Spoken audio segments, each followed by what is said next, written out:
ராகு கால பூஜையின் கதை. பண்டைய காலத்தில் ஒரு அன்பான பெண்மணி இருந்தார்.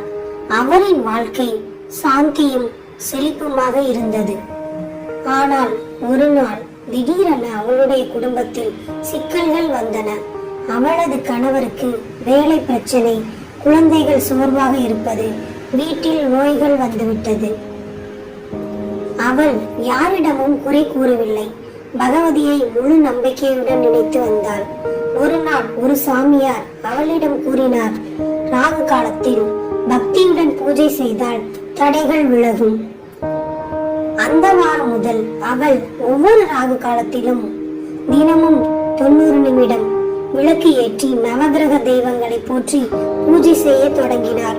ராகு பகவானை, காளியம்மனை அல்லது துர்க்கை தேவியை மனதில் வைத்து சிறிய பூஜையை செய்தாள். அழுத்தமாக இருந்த பிரச்சனைகள் மெதுவாக அகன்றன. குடும்பத்தில் அமைதி திரும்பியது. அவளது பூஜை நம்பிக்கை மற்றும் நேரத்தை மதித்து இறைவி அருள் புரிந்தாள். ராகு காலத்தில் ஏன் பூஜை செய்கிறோம்? ராகு காலம் என்பது ஒரு சோதனையின் நேரமாக கருதப்படுகிறது. ஆனால் பக்தி, சமர்ப்பணம் மற்றும் அர்ப்பணிப்பு இருந்தால் அந்த நேரமும் ஒரு அருள் தரும் நேரமாக மாறும்.